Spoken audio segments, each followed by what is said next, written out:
Barnes is the inbound man, so he's clearly not the shooter. But Redick get away in time. He got the shot. We'll see if it'll count. Quick catch and shoot by J.J. Redick. Only 3/10 left on the clock. Yeah, and after I said you can't catch and shoot, he caught and shot. Joey Crawford tells everybody just to get away, and he's going to figure it out. Yeah.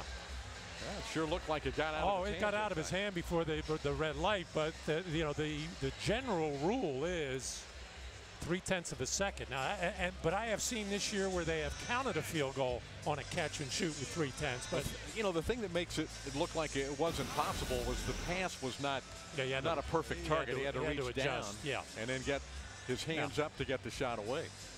And I remember a few summers ago at the Summer League in Orlando talking to Joe Crawford about this. He said one of the things that the league came up with was they account a couple of tenths of a second for human error, whether that be the official score or the official as far as starting the clock. But I was also on the impression that 3/10 you couldn't catch and shoot.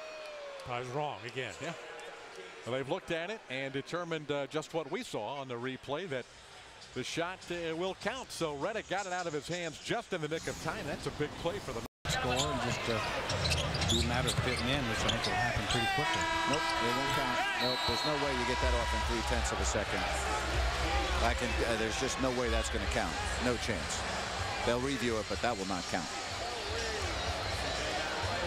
Yeah, the clock, first of all, did not start on time. So you could clearly see the clock did not start on time. That will not count. All right, let's get to Katie Christensen with Bena Udrih. Here's that last play of the half that they counted, and I think the officials have made a big mistake here. You cannot catch the ball, bring it up, and shoot it in 3/10 of a second. You just can't. The rules say you can't. I don't understand how they can count that basket. We've been through this time and time again, and clearly the clock did not start on time. That's number one. But still, you can't make that motion in 3/10 of a second. We've been through this before. I think they made a big mistake there. I really do. Well, the point was, I mean, when he touched the ball, the clock has to start. They really didn't look like they started until he'd already got into his shooting motion. Exactly. I don't understand that. And from what we understand, Joe Crawford, when asked if he wanted to see the clock, said no. I don't understand how you would not look at the clock there.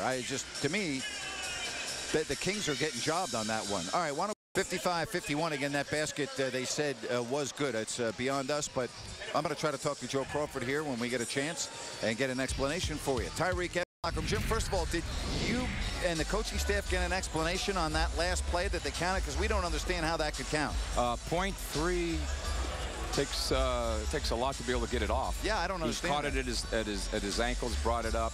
No, we didn't get an explanation, but we did see the clip that you ran, and we were a little perplexed, as you can imagine. All right, well, it doesn't take away from Paul Westphal wants an explanation too. I don't think you can give an explanation that makes sense. I really don't. You cannot do that kind of a motion in 3/10 of a second. You just can't. Yeah, when he catches the ball below his waist, you see he catches it well low. Now he takes it all the way up. Clock didn't even start until the ball was chest high. Yeah, see, he was in his shooting motion before the clock started. So that was probably 3/10 of a second there, actually. So I think, I'm surprised. I'm like Coach Ian. I'm perplexed would be the correct word. Hopefully the game doesn't come down to a 2-point game. That's what you hope for, because that's just awful. And that's Joe Crawford. He's one of the very best officials in the league.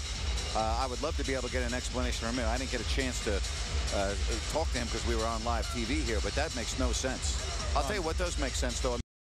All right, Joe Crawford explaining to us why they counted that basket. And he said, basically, the clock, he thought, started properly. He said the clock starts when the player touches the ball.